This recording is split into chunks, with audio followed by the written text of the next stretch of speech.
It's time for breaking bread with Papa. Hey, don't you know? Hey, it's sourdough. Hey, it's time for breaking bread with Papa. Hey, don't you know? Hey, it's also a show. Hey, everybody. Welcome to another edition of Breaking Bread with Tom Papa. I am Tom Papa. Thank you for joining us at the table once again. We have a great show for you today. Very excited to introduce you or bring you Chad and JT.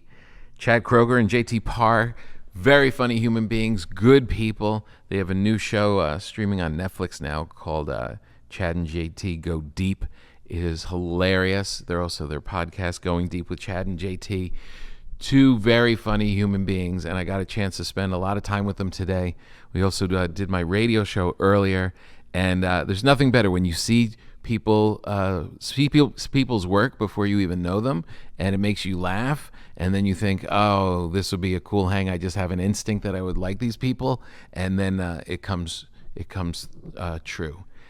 These guys are great. They're hilarious. The show was really funny, and we have a great conversation, and there's a lot of pressure on it because, you know, they're cool Southern California bros, and that's what I've been trying to do ever since I left New Jersey. So I'm going to try and earn it today and see if I've achieved it, if I am indeed accepted. We have an amazing tour going on right now. Go to tompapa.com. We've got lots of shows coming up in California. We've got shows coming up in Hawaii. A whole bunch of stuff, and all culminating on October 1st at the Wilbur Theater, where I'm recording my next Netflix special. That's on October 1st. We've got shows. We've got an early show is sold out for the taping. The next one, there's still a little available. I hope by the time this airs that I haven't led you astray, but they're going fast.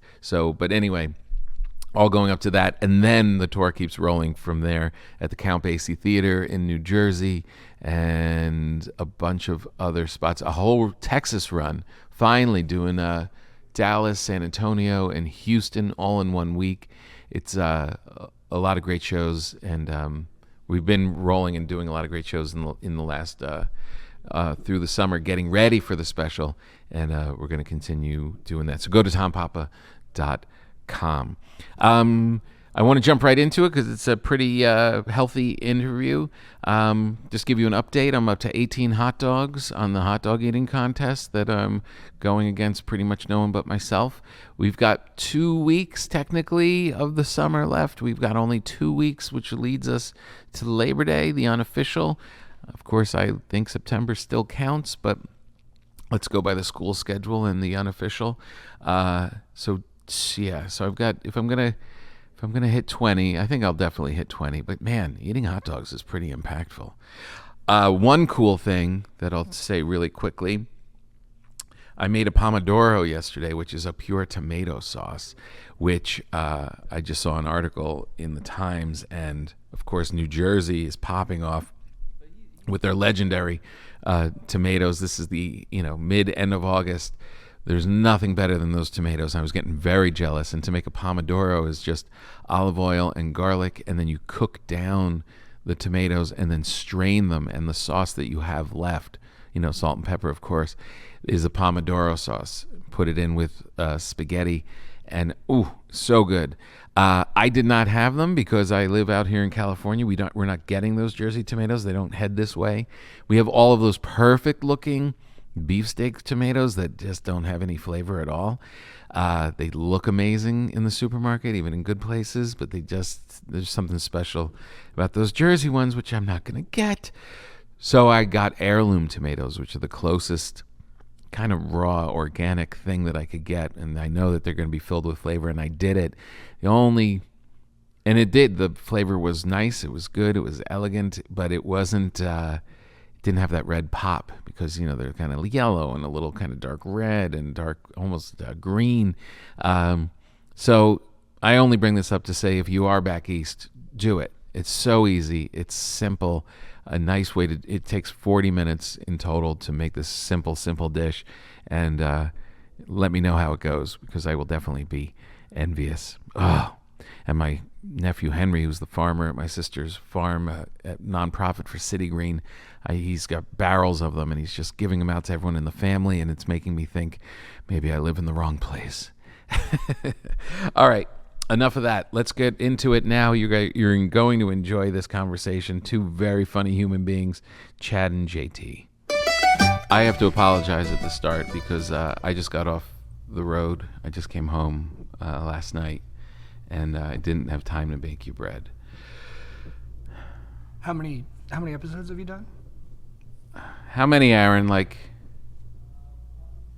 120? How many times have you not had bread for the guests? 4. Well, you must know that I don't eat carbs. Yeah, that was it. 4 to 1. But So that's like 2%. we did get you donuts. Oh, dude, I do eat carbs. I love donuts. No way. Yeah. Oh, that's so cool. Dude, nice. Yeah, I got you donuts, and it actually, as I was doing it, it's kind of. Is there tape over there?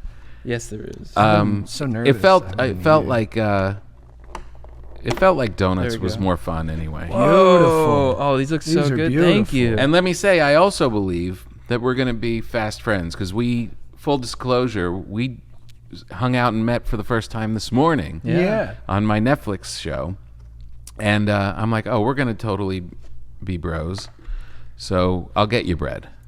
Oh, I appreciate that. Yeah, Thank you. yeah, But you these donuts will are get bread, incredible. and I could also send it with Aaron, or I could come on your podcast. We'll figure it out. That'd be Yeah. awesome. And but I will definitely get you bread. Dude, thank you for the donuts. Do people eat during the podcast?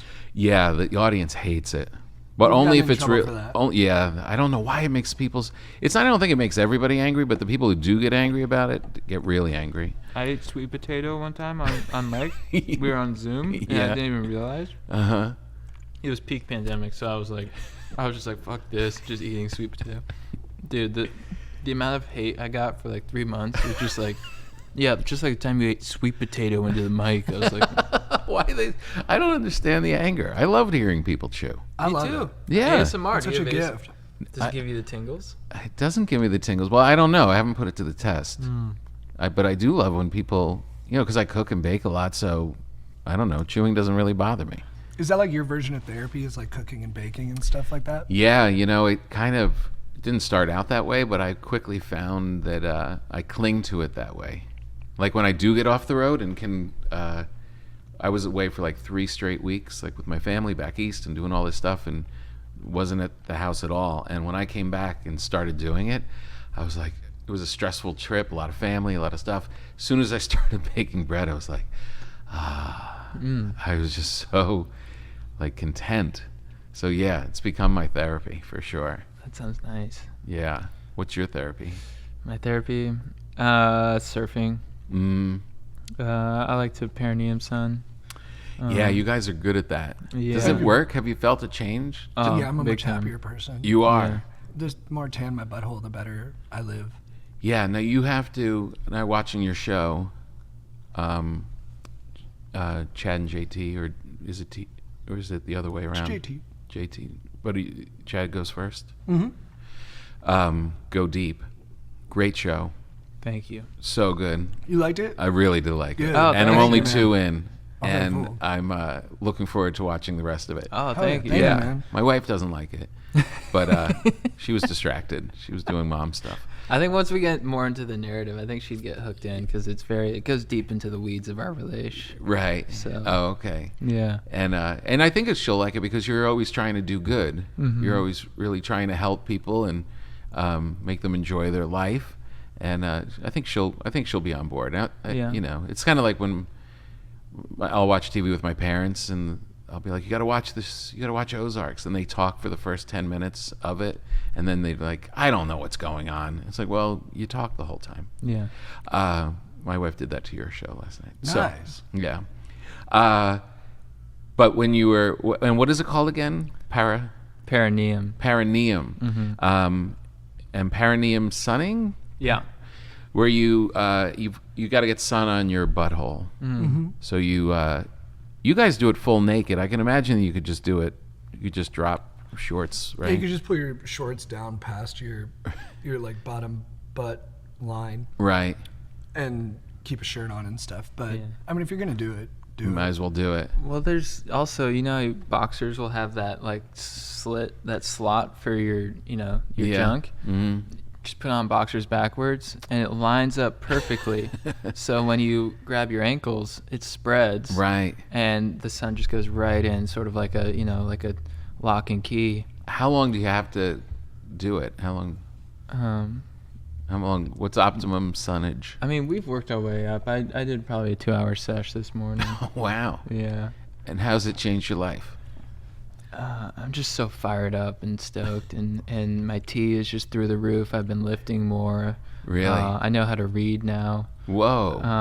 That was huge. Yeah. Because he came over one day, and we were like writing something, which normally he just dictates and then I write because he didn't know how to spell or read. Right. And then he was like, "Let me go over there and take a look." And like sometimes we do that just as like performative kind of thing, like Yeah. where it just looks like he's looking at it. Mm-hmm. And then I just heard him go, "The dude went to the pokey shop. He gets he just came out of him like fluid." Yeah. And I was like, "Dude, you're reading." And he was like, "Holy shit."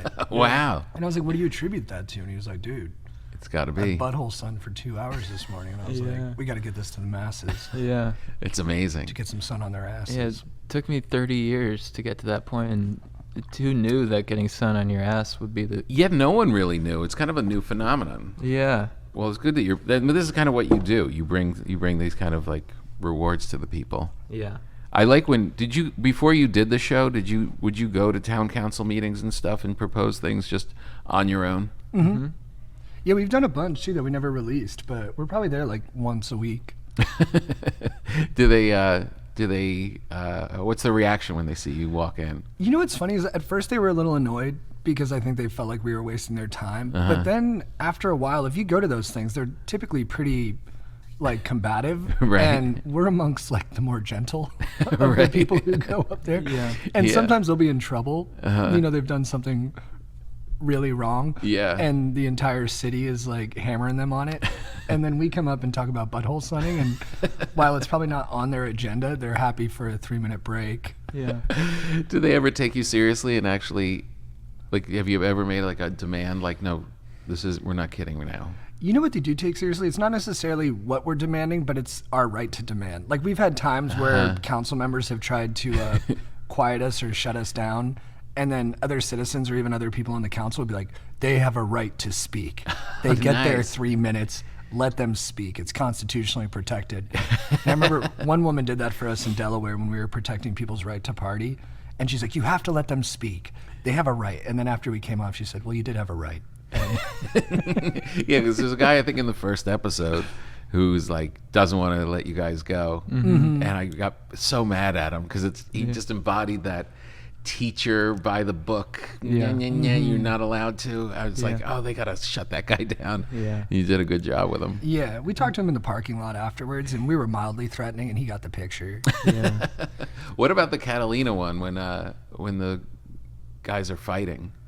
Oh, that was in Huntington. Oh, that was Huntington? Yeah. Yeah. Oh, I thought that was on Catalina. Wasn't that the Schmoll? We went to Huntington to recruit Schmolls for our Schmoll initiative on Catalina. And, you bring up NFTs around Schmolls and things can get hectic, There's like a before- little competition to be the top expert. Right.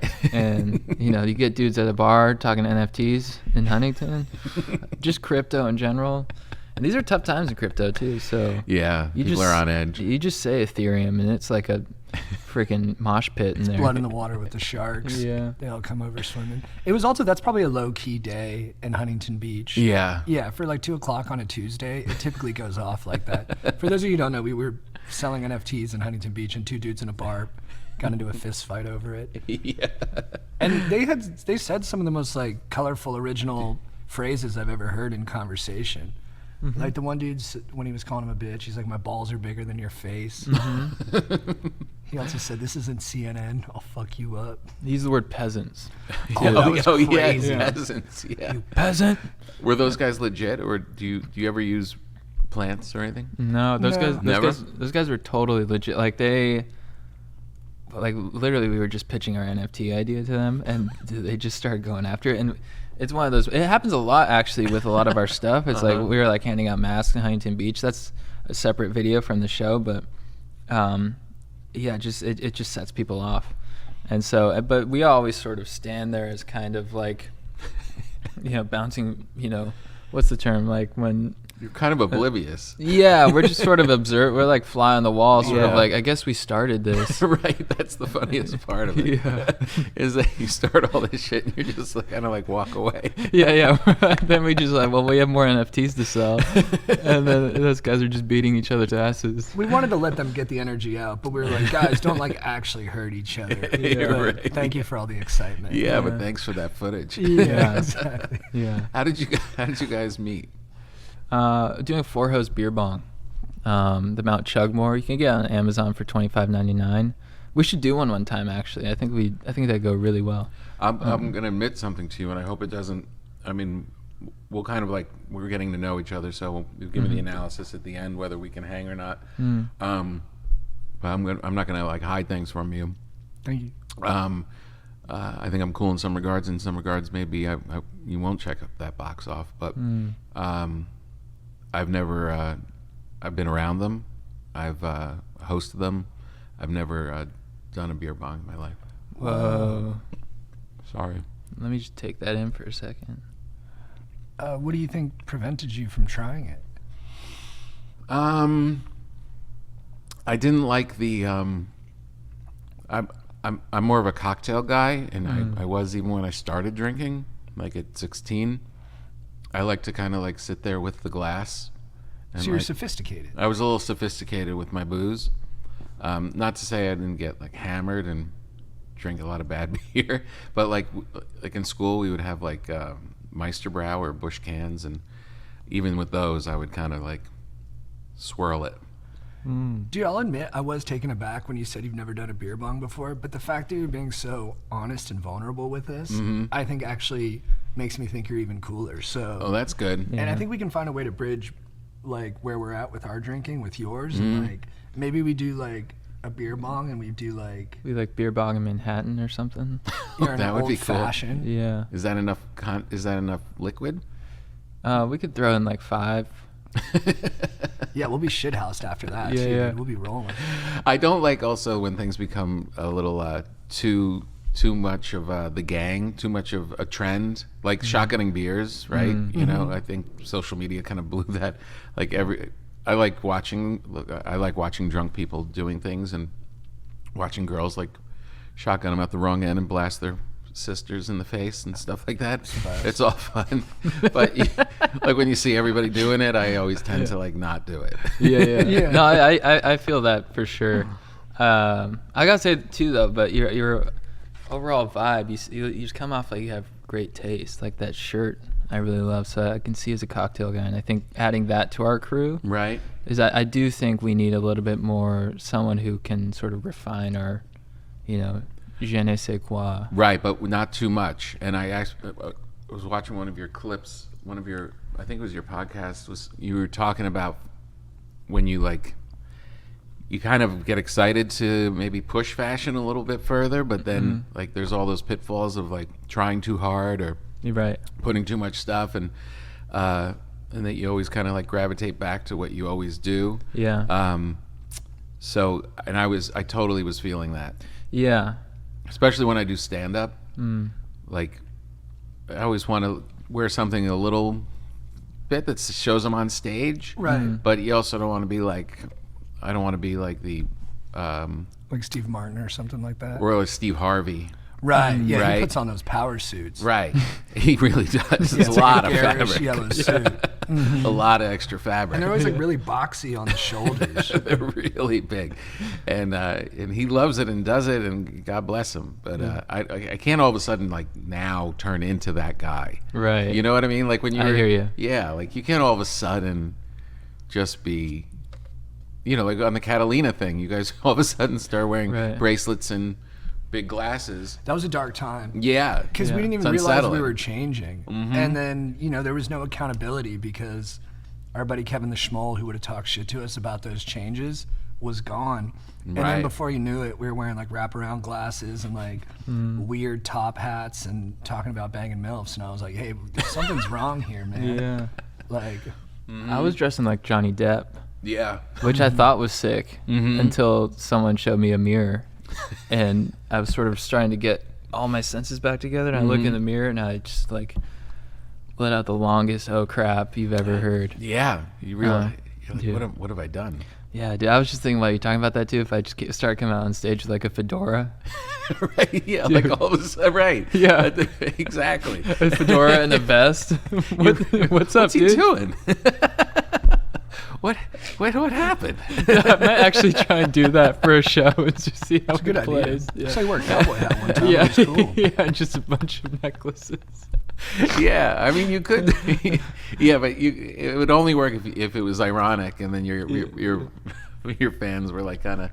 You have to make these little. You have to go baby steps. Right. But then again, I did a special once with my pal Rob Zombie, and we made it look like the '70s, like show business. And I wore like this velvet jacket from Dave Hill, the comedian Dave Hill. Yeah. And I looked like '70s. And I just got the whole special that way. Yeah. Just because we well, that's when show business was cool. Right. Yeah. They're giving us money. Why wouldn't we spend it? Let's do it. Yeah. And Dancing Girls, the whole thing. And it doesn't look like anything I've ever done. It doesn't look like me at all. But people bring it up all the time because they remember it. It's Right. unique. Yeah, yeah. Punches through a little bit. Yeah. So how far can we go? I think it'd be funny to come out with a Netflix special. Be like, here's my Netflix special. Like, here's the trailer. It's just me in a fedora, and people are like, And what? shirtless with a fedora. Like, what? That doesn't sound bad. Yeah. There's also something when you look that stupid, you actually feel better when you try to sound smart. Because it's like the contrast makes it inherently interesting. Yeah, and like never mentioning it. And, Never yeah. bring it up. No, just get straight into some like really granular political stuff while I'm shirtless with a fedora on. I'm That's like, yeah. so funny. Yeah, yeah. I mean, because you see some people sometimes talk about passion, and they're like, "You just have to live life, and why should I be ordinary? And this is an expression of me." And Yeah. that seems good. And then like you walk in, and your girlfriend sees you on your way to your show Yeah. in like a fur boa. Be like, "What is happening?" Yeah, all it takes is one person to call you out. Yeah. And all your momentum's gone. I guess some people can just like power through that. But yeah, yeah.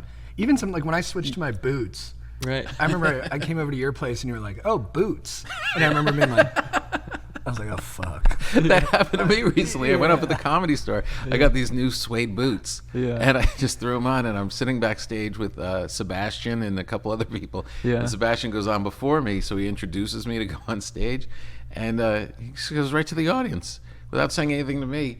This next guy really funny. Check out the boots he's wearing. That's tough. What the hell? Yeah. Dude, I remember like my first year I moved to LA to do stand up, and then I met up with I came to hang out with a bunch of my college friends. They all moved to like San Francisco to be in like tech. And I came to like hang out with them. It was sort of like first year I was like, I'm gonna be a stand up, like I'm going out to be a comedian. And they're like, oh, okay, you know.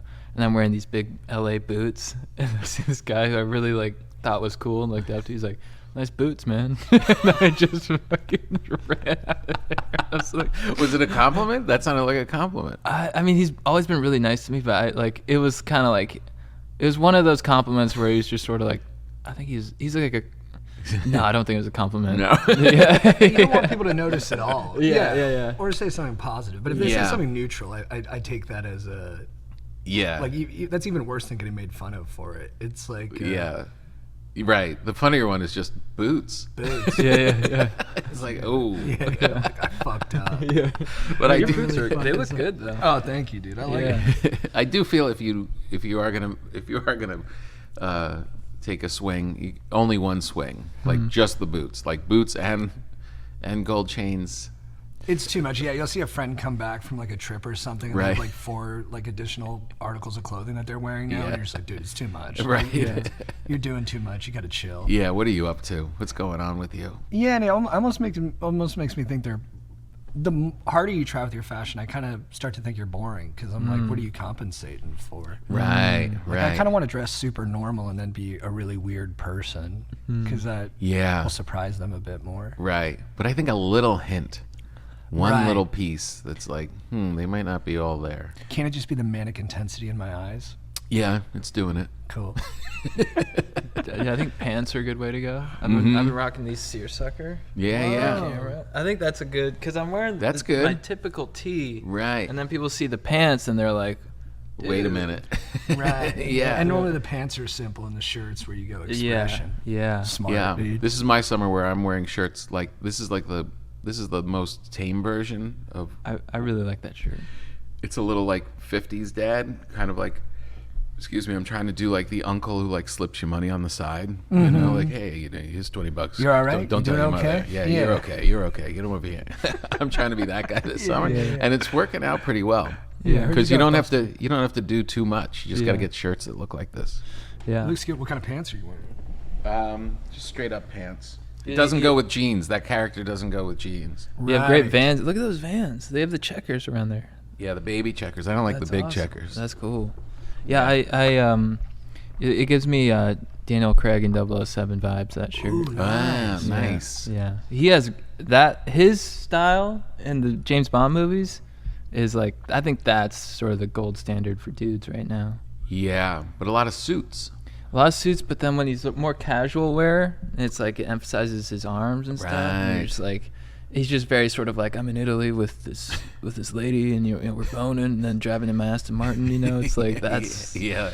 that's something good. to aim for. I should have gone for that. I was looking at Rodney Dangerfield casual.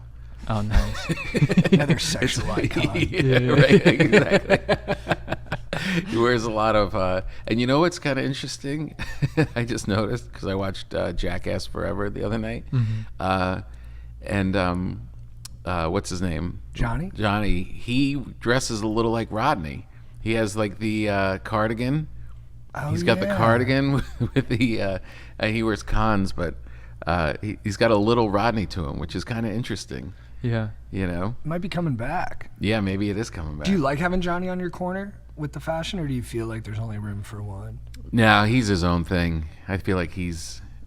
Here's the other part of fashion is that sometimes you think, oh, I'm going to look like that guy. Like when I put on a suit and do stand up in a suit, I'm like, I look like Cary Grant. And then people are like, oh, you look like you sell insurance. So I could dress like Knoxville and like think I'm doing it, but it's not going to be the same guy. It's the worst. He's got such a cool, everything's like perfect. Yeah, I saw that good-looking actor from Match Point on the cover of like Esquire one time, and I went out to like Express and bought his exact same outfit. When I put it on, it looked so horrendous. I don't think I can wear a light sport coat. That was kind of the deal breaker for me. He was wearing like a white jacket, and it just Right. did not play on my frame. When I got one of my first headshots, I was living in New York, and Springsteen was having a moment. You know, like Which album? I don't know. Maybe it was Born in the USA or He's my whatever was favorite after musician that. of all time. Is he really? Yeah. He's amazing. And I was like, well, Bruce wears vests. I'm going to wear a vest for my headshot. But Bruce is Bruce, and Bruce wore like a leather vest that looked like he'd worn it for 50 years. Yeah. And mine was like felt. All of his clothes look like that too. It looks like he spent a couple days in them. He's great with that. I remember I went to boarding school in Connecticut, Oh yeah. and then coming from California, I was like obsessed with the East Coast because my brother was 12 years older than me, so he was in Wall Street and stuff. So I was really into like that whole culture as like an 8th grader. And so in 8th grade, I was like, I gotta start dressing like these Connecticut guys. So I got like Lacoste, you know, like pink Lacoste, and like popped the collar and stuff. And I looked so absurd. I was all pastel, and you know, in California, everyone's like, "What the fuck?" And I'm like, "Yeah, I'm going Connecticut, dudes." And as soon as I got to Connecticut, I was like, "I got to get back to California."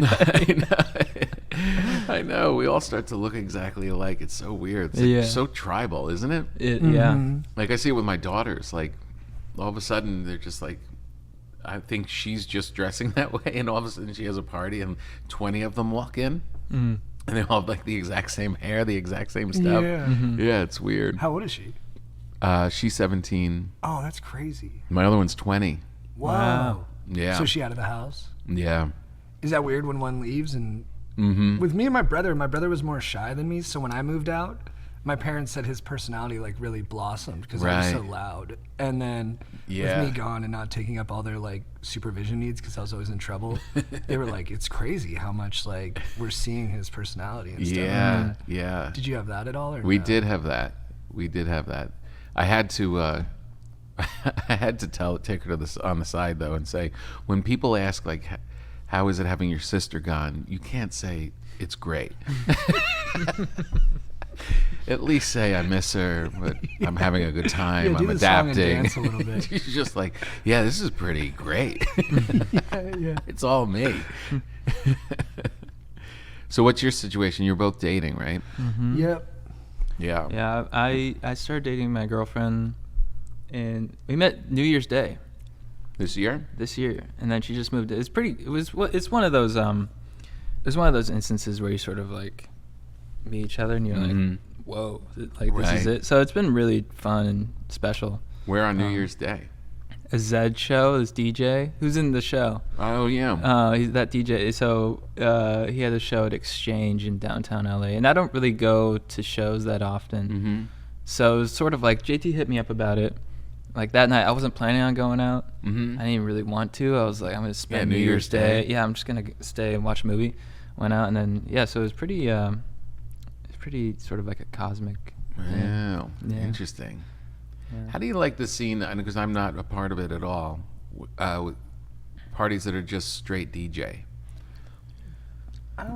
It's really fun because Like- they play the hits. So they're not just playing their own songs; they're playing like the top 40s. So Right. My only thing is that sometimes they'll get a little too quick with ending a song because they're trying to like show off their, I don't know, like whatever they curated. But for the most part, it's fun. And with Yeah. Zed, we're kind of friends with him. So, we're That's good really cool. buddies. And Yeah. so he gives us like. I'll get to stand behind him Mm-hmm. and I get to pretend like I'm DJing, which is a nice feeling. Oh, that's cool. Like I was on a lot of mushrooms that night when Chad met his beloved, and I was behind just like pretending like I was orchestrating the audience, and it was a good sensation. I liked It is really pretty fun. cool. Yeah, it was fun. I get Can it. you see the talent? Like, does he do something that other people couldn't do? Like, if you were to stay at home with your laptop and put together an hour and a half of music.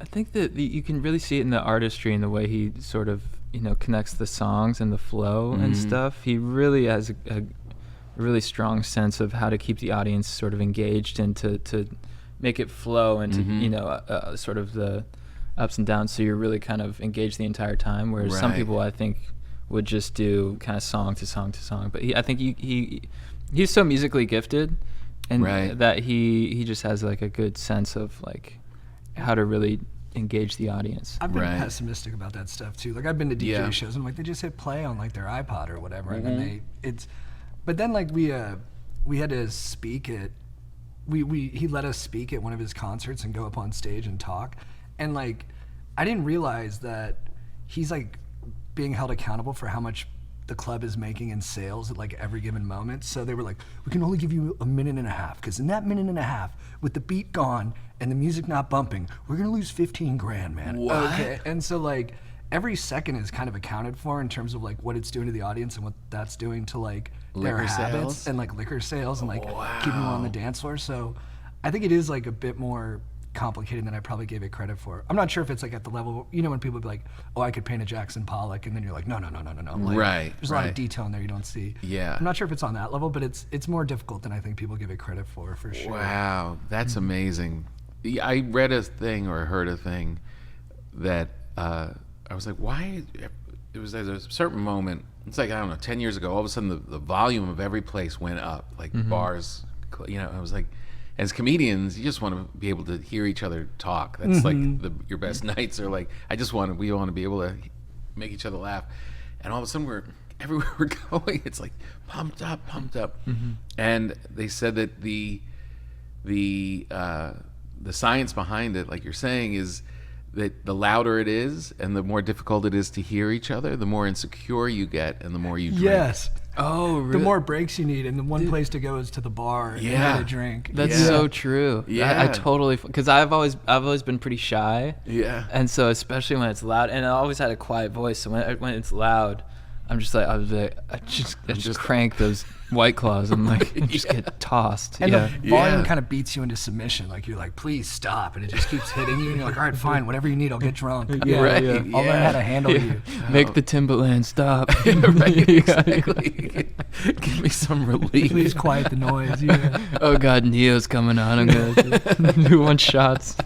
Dude, I didn't know that. That's really interesting. Yeah, it makes total sense. It does. Like, well, no one can hear me, so screw it. Yeah, Just yeah. keep drinking. That's like the great lie of like bars and movies is they're always well lit and the music's relatively low so Right. that everyone can talk and see each other. And I'm like, I've never been in a bar like that. I know, and the ones that you are, you're like, how are they making money? Yeah, everyone Yeah. looks like a mutant in there. You're like, get me out of here. But I love that. Like, even when I was in school, my buddies and I would always go to places that looked like they should have been closed 10 years ago. Yeah. Right. Like one old guy at the bar, someone eating pickled eggs, like Yeah, an yeah. old jukebox. Yeah. I just love those hangs so much more. Yeah, the divey. Yeah, the divey. Yeah, Yeah. it's the best. Yeah.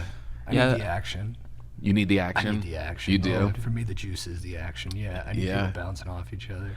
And I think my favorite in terms of drinking is if it's a day drinking thing where you're Mhm. with your buddies, sort of like a brunch ordeal. Yeah. Not the biggest fan of brunch, but just day. You know, you're out like the Venezuela or something Right. outdoors, and you're just cranking brews at like 1 p.m. That is a good one. That's drinking nice. time. Yeah. I know. I For know sure. it was just a scene from your show, but just seeing you two at like a wooden picnic table with Coronas, I was just like salivating. Really? Totally. There's Yeah. just something about. I mean, seeing alcohol in anything on film is always like hearing the glass with the ice and. Yeah. But just seeing those two Coronas, is like I have to do that. Really? Good. I'm glad. Dude, that's the best part about making something is like the accidental things that come through Right. where Yeah, people are yeah. like there's only one review of the show out right now and it's Richard Roper and he said the Corona was a subtle commentary on the obvious product placement of Corona and Fast and Furious. Oh really? Yeah. And I don't want to take that away from our show, but we were definitely just drinking Coronas. That's so cool. But there is that thing, like whenever you, not whenever, but a lot of times when you hear of like great moments and great stuff, like Steve Martin's book, like all of his memorable stuff were mistakes. It was Yeah. accidents, It was right. you're planning all this other stuff, Yeah. and then these other things happen that just become like iconic. It's Yeah. weird how that happens. I think there's an Orson Welles quote where he says like the director is just the person who presides over the mistakes or something like that, or the Right. accidents. And I'm like, Yeah. that's our show for sure. Fuck yeah. Yeah. Yeah. I always think too, it's like when you try so hard to sort of have like a commentary or a message that you're trying to put forward, Yeah. oftentimes it can feel too forced. But if you're sort of just doing something you like, that you think is fun, that you Mhm. enjoy, your subconscious creates that kind of commentary and that message that the audience just picks up themselves.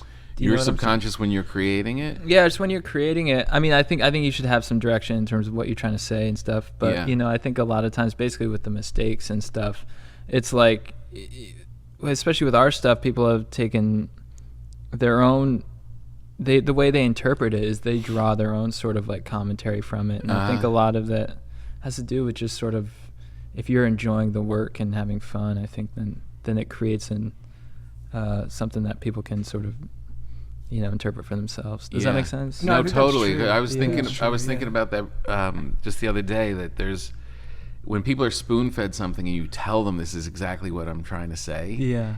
It's less powerful than if you give them less and they fill it in and paint it themselves. Yeah. Mm-hmm. I'm not sure how much you can dictate your subconscious, Yeah. flowing to them in a way. Yeah.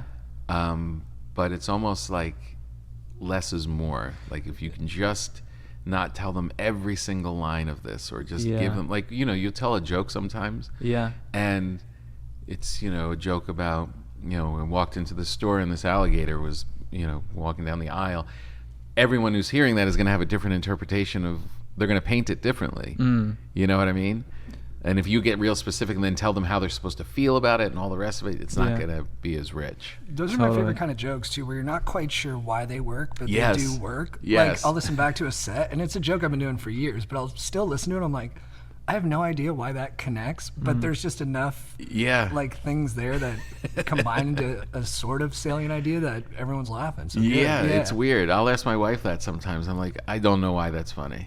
Yeah. Yeah. And she's like, what? You don't know? I mean, it's no, that's not Yeah. what I'm thinking when I'm saying it. Yeah, it's better. It's better to be creating from that place, I think. Yeah. But then it's hard to plan for. It's That's the thing. What Yeah. we're talking about is you're talking about mistakes, and we can kind of try and pin why those things are flowing from your subconscious, but you can't really be in Yeah. control of it, or else you're going against what we're saying. Yeah, if you have Yeah. a crew of 40 people showing up and turning on their cameras and stuff, and then you're like, we're just going to find it through our instincts. They'd be like, Yeah. no, it doesn't work that That's way. why those moments, like whenever they try and film comedians backstage, like they try to, like at the Comedy Cellar, like to capture the magic of the table where all the comics are hanging out, they never work.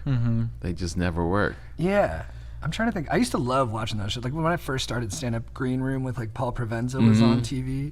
Yeah. Or like Tough Crowd, I guess, was like a good example. That felt like a little Yeah, bit. that got close. That got close. But you always hear people talk about the Comedy Cellar like table. Yeah. And you've been there, so like, does it feel different? Like, is it as special as people say it is? Oh, it was, yeah, for sure. I'm sure it is for a new generation. But when I was there, like in those, yeah, it was insane. It was just the smartest, funniest people you could find. Yeah. Just all there Would your anxiety be high when you were there? Like in the did you feel- beginning Yeah, until you you're felt- made, you know? Right. When it's like any kind of social thing, like when you Yeah. first show up, you're just trying to be a part of it and not get destroyed, and then they destroy you, and then you come back, and then over time, you know, it's like hazing, you know? Right. Yeah. It's yeah. But still, I mean, still like back to the fashion thing. If I put on a weird shirt in New York and I know I'm going into the cellar, I'm nervous. I'm nervous putting it on in my hotel or apartment, because you're like, oh, if Keith Robinson sees me or Colin Quinn, I'm dead. You're done. They're good. Yeah. Yeah. 'Cause- Yeah. That's funny. yeah. do you when you're hanging around, especially when you're younger, when you're hanging around comedians, did you feel, especially like if you go to like that table, for example, do you feel like a need to sort of tell jokes and like be purposely funny, or what was your approach? No, I mean, that was, for my personal approach, it was, yeah, like you don't want to be invisible, Yeah. you know, but you also don't want to push. Right. But it's also, it kind of like sharpens all of that in a way. Yeah. You know what I mean? Because there's nothing, the greatest moments are when somebody really takes a swing and puts a joke out there and it bombs. Yeah. And then everybody's just like, oh. I love when like someone would interrupt and be like, no, wait a minute. Could we just sit in the silence of what Chad just said? Yeah. Let's just take that. Yeah. It's, you know, it's actually a really good just way to kind of know yourself. And, you know, because some guys would get there, like Patrice would just sit there and hold court and just be loud and rip everybody apart. And Yeah. if I were to walk in and try and do that, it would be horrible. Yeah. So you just know yours is more like, you know, a little more laid back and quietly mean. Yeah. You know what I mean? Like you kind of know your social speed in a way. Right. Like, man, Papa was tearing into everyone last night. He was so loud. He was just screaming. He called me an asshole.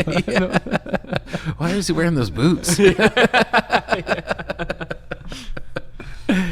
So how long have you two been together creatively? Like 7 years? Yeah. Oh, wow. 6 or 7 years? Yeah. Gotta 6 be. or 7 years. It was because we reconnected in LA doing stand-up, and it was like, I don't know what like the prevailing comedy style was, but it was more alt, you know? And then we were kind of the only two bros there. So it kind of Oh, made really? sense for us to link up. Yeah. And we're like very similar, but we have like, Where was it when it was all? it was mostly like open mics, but it was all like on the east side, like Lyric Hyperion and Yeah. Okay, Hyperion Tavern and Hyperion Tavern, yeah. Oh, no, Places like- Vino. Mm-hmm. yeah, places like that. And it was really fun. I mean, it was, you know, you'd be doing like 3 mics a night, and then you needed buddies to like sign you up or to hang out with. And Yeah. yeah, we just Yeah. became friends. And like the moment we started working together, it was crazy because I had only known failure. Like everything, like everything I tried. Yeah. I mean, and I was okay with it. I kept trying, but like I would just bomb, or I'd make a video and no one would watch it. Or like I'd try to get a show, it wouldn't happen. And then like the moment we linked up, like the first thing we tried to do was get a show at the Hollywood Improv.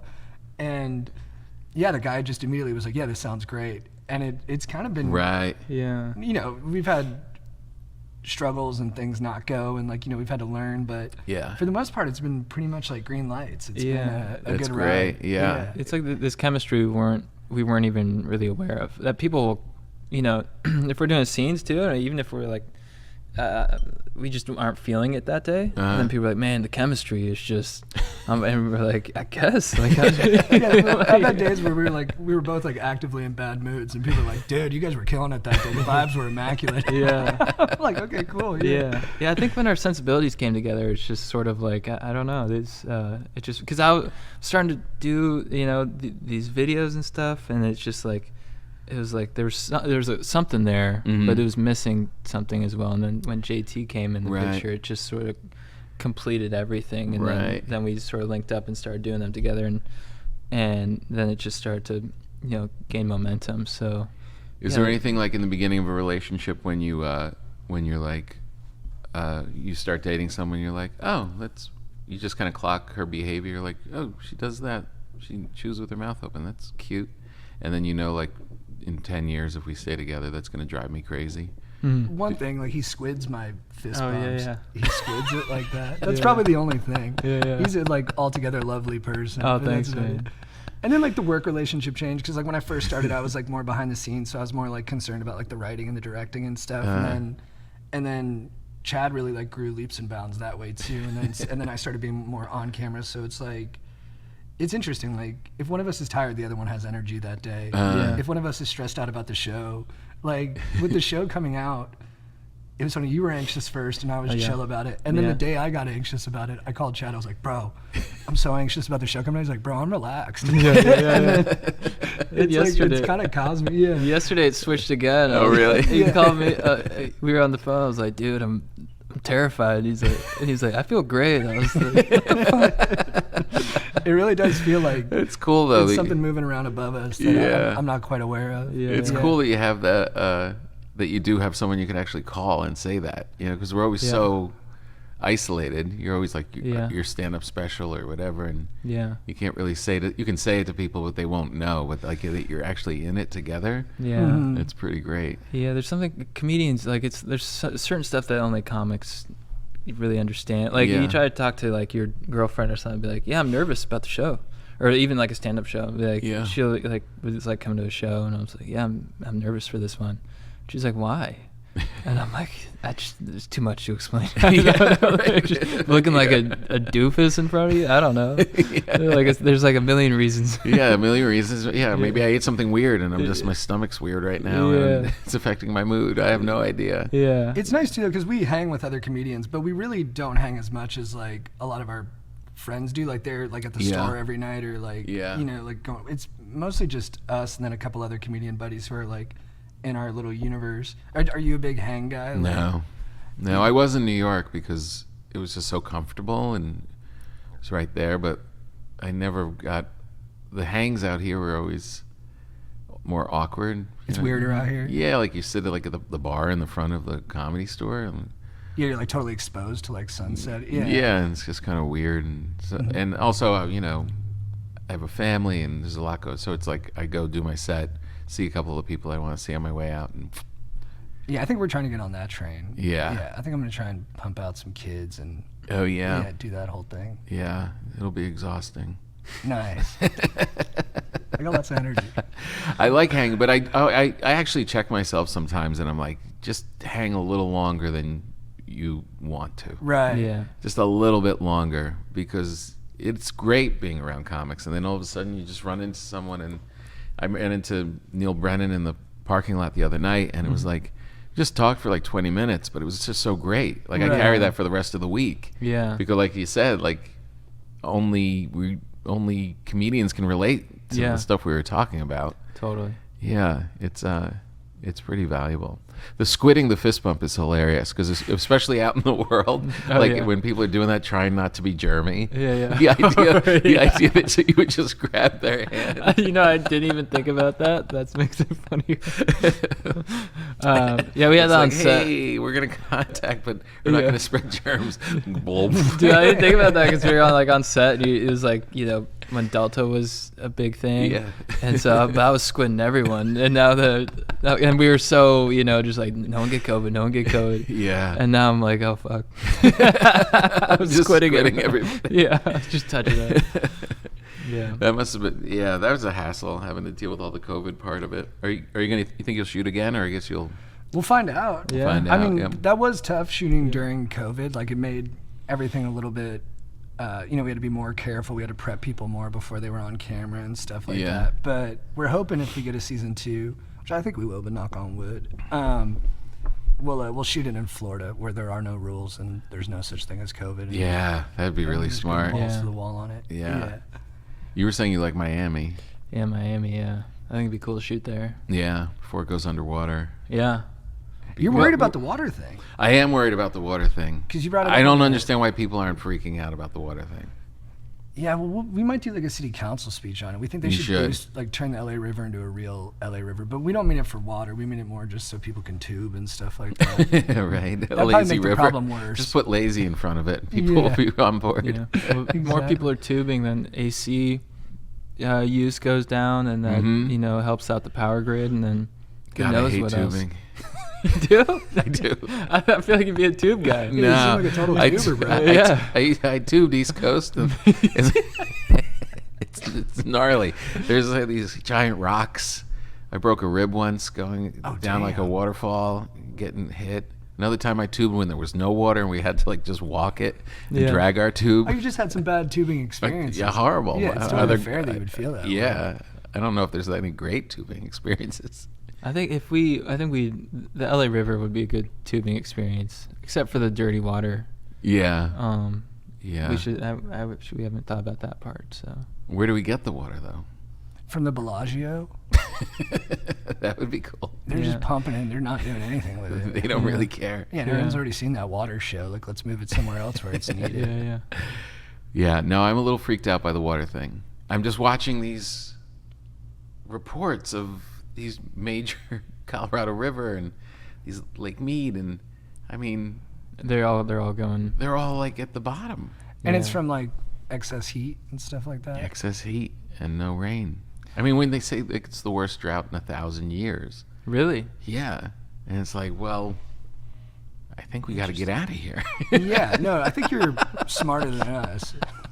I don't understand why people aren't just like, I don't know why there's not like a freeway filled with U-Hauls just Right. heading east. I mean, that's the like incredible thing about humans is like we can just like ignore the world being on fire like right outside our house. You know? I know. Like, it's a pretty.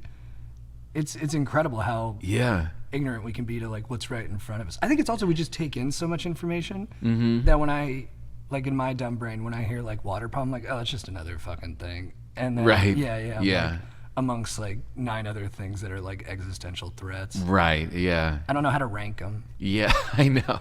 And then then I start doing the time of it. It's like, well, when's it going to happen? Are we talking 60 years? Because then pretty much not my problem. Yeah. It's like when they say like, this will cause, if you eat too many Cheez-Its, it'll cause cancer after 50 years of eating them. It's like, well, I don't know if I have 50 more years of eating Cheez-Its. Yeah. Yeah, Start I'm for a now. good So start time. now. Yeah. Yeah.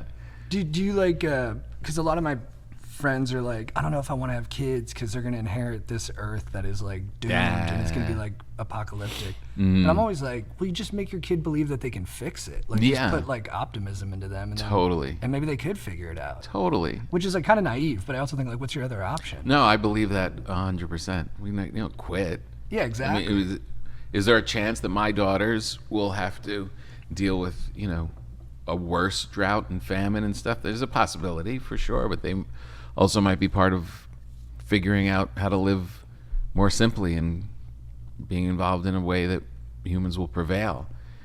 We actually really put that into effect when we were planning on having a baby or making a baby, and we had just gotten married, and 9/11 happened. And it literally felt like, oh, the world is effed. Like, this is the beginning of the end. Like, there's gonna be terrorist attacks every 5 minutes now. Like, we really felt like an impending, like, it's hard to explain, like, how I it was remember. before or after, right? Like Yeah. that thing.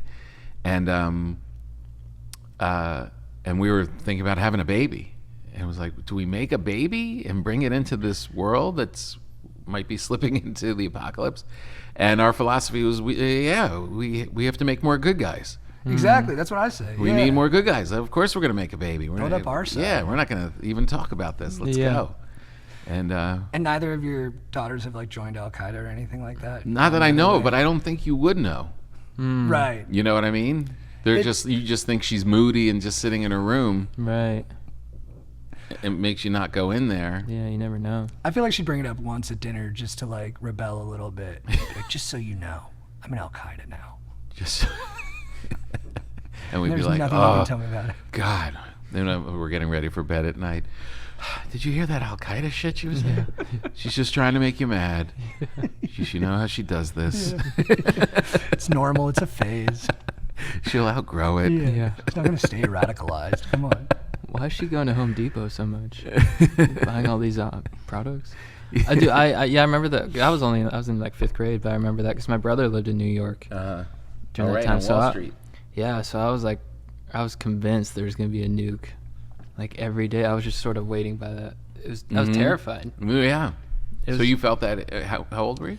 I was in 5th grade. So 5th grade. was that? 10, I was 11 during 9/11, and So you did it. it was So dude, yeah, that's actually the My friend was 9. That's a huge spoiler in the show. All conjecture. Chad was not a part of that. Yeah. My friend was 9. I was 11. I remember 9/11, and then 24. Do you ever watch 24? Yeah. The second season. Uh-huh. He stops a nuke, Right. and so I just was like, my whole life was like, oh, dude, they're coming. During those 2 or 3 years, I was like, they're coming. They're on their way. Yeah. Yeah. It is a weird thing, with the Ukraine, and my daughter was just like absorbing the nuclear threat. And it's such a funny thing that you have to like teach them, like, yeah, the whole place could technically be obliterated in an afternoon. But don't think about it. Right. Yeah. But let's just keep going. But it's just life and death, I guess. But it is a weird thing as being the parent until I remember being so arrogant when I was in 5th grade. There was something flared up with Iran, and something was going down, and they were talking about nuclear stuff. And I remember telling my parents, if a bomb comes, and we could like see Manhattan, we could see the skyline from our town, And I was like, if a bomb comes, I'm going on the roof, and I'm just going to lay there and be like, I'll just take it. I don't want to be here when it's over. I'm like just walking out of the room with a cigarette. Yeah. And I'm just thinking of like my parents being like, what the hell is he talking about? Yeah, that cool devil may care attitude. Yeah, 9. Bring it on. Yeah. I'll just That's take hot. it right in the face. Yeah, you sound like a cool 9-year-old.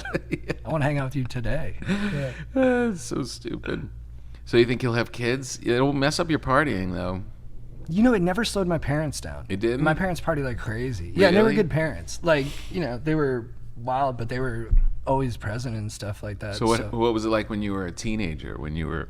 They let me throw huge parties. I'd get in trouble sometimes, but like we even did like a combo New Year's party that was like a wild one. Oh, yeah? And it was like 50 of their friends and like 50 of my friends. And their attitude towards your drinking... They were cool about it. Like they were like the cool parents where like you could come drink at our house, just don't like drive home afterwards and stuff. But yeah, they were always probably too mellow. Like I got arrested once for like getting into a fight, and like I don't even think they grounded me afterwards. Oh, really? They were like, "Don't be an idiot again." I was like, "I'll do my best." And I'm like, all right, yeah. That's And, like, pretty cool. And every time they got mad at me afterwards, they'd be like, "But we know you're a good kid." I don't know why they thought. I guess just because they're my parents. But Yeah. they always had like a undefeated like belief in my soul. Yeah, which was very nice. And it worked out. I guess They were right. Yeah. Because I try and take that attitude with them, and but I'm nervous about like somebody doing something stupid and getting it. God forbid a kid were to crash on their way home from your house. Yeah. It'd be emotionally horrible, economically horrible. Mm-hmm. It's just that part of it. My daughter just hosted a party the other night, and all her friends get security to like check people on the list. Oh, that's smart. Really? Yeah, because they'll Snapchat it. Someone will on Snapchat they can see where everyone's hanging, and then they just descend on wherever that is. Interesting. Yeah. Whoa. That happened to me a couple times. Like my address would get posted online, and I would have to like I would just hide all the belongings and like just like party proof the house. And I was like, there's too much momentum. I can't stop it. Right. And so I would just let everybody come. And then at a certain point, I'd like call the cops on my own party and be like, get these guys out of here. Oh, really? Yeah, 'cause it'd be like 30-year-olds. When we were like 16, I was like, this is insane. Yeah, I know, because the party wrapped up like at 11:30, and there's someone else in her group had a party the week before, and I know it went on like to like 1 or 2 in the morning, and there was cops and kids throwing up, and it was like, oh, because those parents let them drink, so the party was kick ass, so no one went home. Ours is like, yeah, that was nice, and 11:30. Yeah, you need both. I'm gonna turn in. Sounds good. Yeah. All right, so let's review our hang status. I feel like you guys are you have a good optimistic spirit. I think we line up that way. I think you might party more than I do, but just it's probably an age thing. I mean, probably the same amount of days, but maybe you go harder on those days. Sounds about right. Right. What have you observed? I think we're rock solid connections. So I think it's just finding the right venue. Right. Like we saw you at the golf course, but you weren't playing that day, right? No, I was just doing the radio show from there. Right, you were doing like commentary. Yeah. Did you guys roll through? We did, yeah. You complimented my drive. I did? Yeah. I don't remember. It meant a lot to me. Oh, yeah, I remember.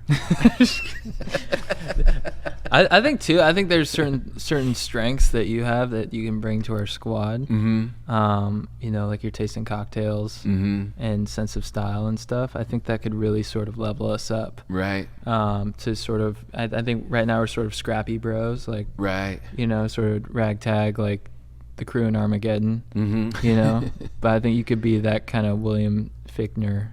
Yeah, guy, Colonel but Sharp. Colonel Sharp, Right. but like a cool version. Right. Where it's Yeah, like you wouldn't turn on us at the 11th hour. Right, yeah, right. But you bring a deep wisdom You and don't knowledge. think. I hope not. You don't think. Don't do it, dude. What are you doing with a gun in space? Give him one more second, man.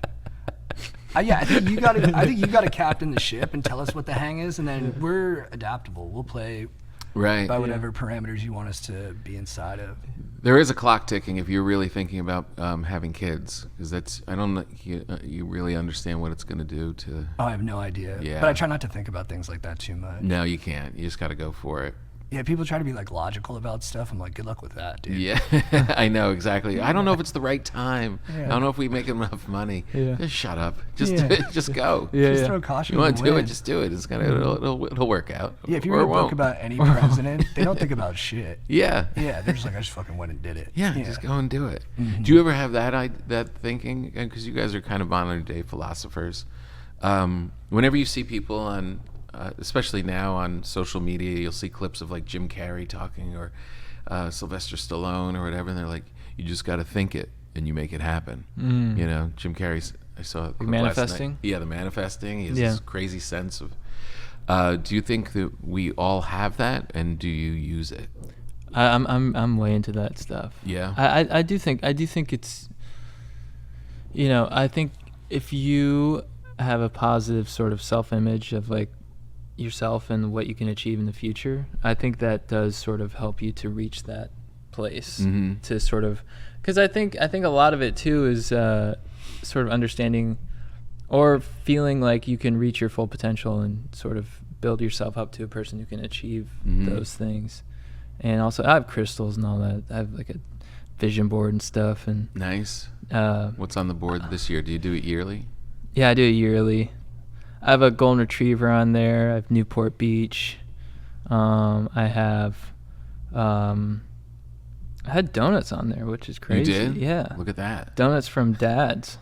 I'm a bit more skeptical about all that stuff, but then his vision board when I first saw it, he Yeah. ended up Insane. knocking out like 12 of the 15 things on there. Really? Like in a Yeah. pretty tight stretch of time. Really? And then I was Yeah. like, all right, maybe there's. So for me, I'm like, if you are a more skeptical person, that's fine, but you should still be in line with optimist people who believe in like manifesting. and stuff Especially like if that. they're your partner. Yeah, 'cause then you can always look and be like, no, that's not real, but yeah, keep doing it, please. Yeah. Yeah. Yeah, I believe in it too. I definitely believe in positive thinking and moving to your goals or just being a better person. I always the doubt creeps in a little bit on the specificity of it. Right. You know what I mean? I think Because there's been like I'd had like a TV show or something, and Yeah. and then like we shoot the pilot and whatever, and it's like I'm putting all I got into it. I'm thinking, I'm manifesting this wholeheartedly. Yeah. And then it craps out at the end. Right. And it's like, did I do something wrong? How did I? That's brutal. Right. Right? I think too. I think it's sort of like you gotta like, from what I understand with all that stuff, it's like you gotta like have the idea of what you want, but maybe not too specific, so you're like really focusing on it. Yeah. Like, but sort of like create that idea and sort of like put it in your mind, but also forget it, if that Right. makes sense. So you're not. I think when you're so sort of like, just white knuckling it, where you're like, I gotta get. Yeah, that's one thing. I got to keep thinking positively about that. I think that's counterproductive. So. Right, And exactly. painful. Yeah. Yeah, with Yeah. anything, like whether it's Yeah. professional or relationship or anything, if you're like gripping it too tight, Yeah. you're not really enjoying any of it. Yeah. You're kind of just scared. Yeah, right, exactly. Yeah, and you that's don't no even fun. think that you think you're doing something positive, but you're probably destroying it. Yeah, you're Yeah. kind of cannibalizing you in it. Yeah. What's your use of weed, philosophy on weed? You said drop mushrooms before. I smoke weed. I go like, and I probably smoked. I didn't last week because if I do it too many days in a row, I get into a bad mood. So So, makes you moody, right? Yeah, and then I did it like 3 days in a row last week, but that was after like a week of not doing it. So I don't know. I do tend to like do things in like sprints, and because like well is not well enough for me, I got to do like a little too much, and then. But I'm pretty self-aware, and I'll be like, okay, I'm feeling a little like shaky, and I'm not like excited to do. I can kind of tell if I've done it too much if I'm not excited to do things. Right. Like I'll have a podcast or a stand-up set, and I'm like, I fucking hate those things. And I'm like, you've probably been drinking and smoking too much weed, dude. Yeah, you're cranky. Yeah, exactly. You might just be cranky, bro. Right. But I do think like weed and shrooms like can help me with creativity, but I don't ever want to be dependent on them because then it's Yeah. like it's just not sustainable. Mm-hmm. How about you? I don't really smoke that much. It gives me anxiety. Yeah. So I like to watch people do it. Mm-hmm. I like to see JT rip a fat bong load, Right. and just hit a dab or something. I'll be like, is that sativa? I'll try to name strains and stuff. Be like, Right. oh, dude, that's Purple Cloud, huh? And it's so that's my philosophy. Is Right. Just to watch people and cheer them on. Yeah. What about you? I used to do it a lot, and then I wasn't as funny on it. I found that I wasn't as funny. I wasn't as sharp. Even when I wasn't doing it, it was just things were a little fuzzier. I was just lost a beat, and was lazy. Like you wake up in the morning, you're like, I don't feel like doing this. Yeah, just crabby. Yeah, and I was like, well, this isn't. It's not as joyful as it was when I was first doing it, like with my friends and stuff. So The if I'm not best. getting that joy that out of it, then why? And it's bothering my work. Why should I do it? But now that everything's legal and opened up, I buy it from time to time, and I always want to. It's kind of like my philosophy with video games. It's like I see people playing video games and they look like they're having so much fun. I'm like, I want to do that. And then I play, and I'm like, I don't know this time. Just doesn't work. Yeah. Yeah. It's like video games, comic books, like Yeah. they all look like great. People are really Sure. enjoying them. Why aren't I? Yeah. Same with weed. It's like, it may have passed. Makes sense. But I would burn one for sure when we hang. Oh, down. Yeah, super down for that. I'll You cheer you guys are guys on. great. Congratulations on the show. Oh, thanks, man. Appreciate it. I don't know. I'll leave it to you on how you're going to take the donuts home. It's only one box. Take 'em. We could probably get you a bag or I can something. bring it to my family. Yeah. His brothers are in town. Yeah. Oh, really? Well, the other one, his flight got canceled. He's really bummed. It's such a bummer. Yeah. Where was he? He's in New York. And his flight got canceled? He's in New York. Yeah. Oh, they got weather there? No, the airlines are just That like- random? Well, yeah, and lately I don't know if you noticed, but Yeah. I think they're understaffed from COVID, 100%. and so they were just delaying it. They're like the plane was late, and then the plane was there, and they just kept holding them, and then the crew timed out. Yeah, that's what's happened. Yeah, and you're like, it's crazy. I know. And then you land someplace, finally you get there, and then there's no crew to unload the bags. Yeah. It's brutal. I'm always sort of like yeah. I mean, Yeah. it's a whole. I'm more thing. worried Staff it about up. my kids inhabiting that world than the water one. The slightly inconvenient world. Yeah, I'm like, Yeah. flight travel sucks right now, dude. It's Yeah. not worth it. Yeah. You might not get to exist. I'm Yeah. sorry. Amazon's going to deliver in 2 days. What the Yeah, F? like, fuck Yeah. this Sorry, reality. kids. No way. 2 days. Well, it was really great hanging with you guys. This has been our thank whole you. day. It's so nice. I Yeah, know. it was We the all got to do the day. Netflix show this morning. We got to do this.